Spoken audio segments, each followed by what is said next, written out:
आपण मैंने जानी छन के नॉर्मल दिसुथिबा स्वामी स्त्री मध्य माने सिकलिंग रोगर बाहक बा कैरियर हो पारसन आउ ये सिकलिंग कैरियर जेन कैरियर रही सेन नॉर्मली लक्षण माने सिम्पटम्स माने नहीं जना पड़े किंतु तांकर जेते बेले छुआ हेसी से छुआ मानकर 50% छुआर माने सिकलिन कैरियर बा बाहक हेबार चांस रही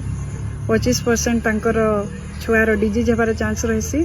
और 25% छुआ नॉर्मल हेबार चांस रही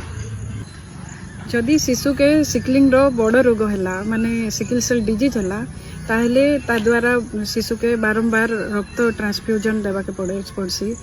आउ बार बार रोगी के रक्तहीनतार शिकार होगा पड़सी आउ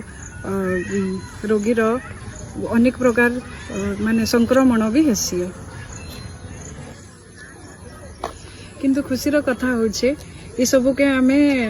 जानी पारमा गोटे सिंपल टेस्ट रो और से टेस्ट रो ना होचे HPLC high performance liquid chromatography तो ये टेस्ट रे आमे जदी बहुत माने माँ माने छुआर बापांकर आमे जदी टेस्ट करमा ताहेले जानी पारमा कि से माने से सिकलिंग रोगर बाहक कि से मानकर से डिजीज अच्छे कि काना अच्छे सब जानी पारमा जदि दुई जनकर बाहक थिला ताहेले आमे गर्भ हैला परे गुटे भी परीक्षा करि पारमा आ से परीक्षा 3 मास पाखापाखी 11 वीक्स रु 13 वीक्स भितर करा जाउछे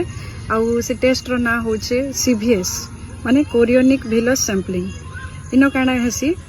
माने माँ पेटरू छुआर गोटे छोट टिश्यू बाहर करा हेसी आ तार जेनेटिक स्टडी करा हेसी आ जेनेटिक स्टडी रे जाना पड़सी जे छुआर केन कंडीशन अच्छी माने डिजीज अच्छे कि ट्रेट अच्छे ना काना अच्छे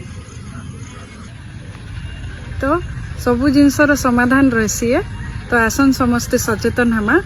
आउ सिकलिंग भलिया माने जटिल रोग के पूर्वर ही आमे चिन्हट करमा आपन के एंता हेल्थ रिलेटेड टॉपिक विषय जानबार इच्छा थिले कमेंट सेक्शन रे जणाले थैंक यू।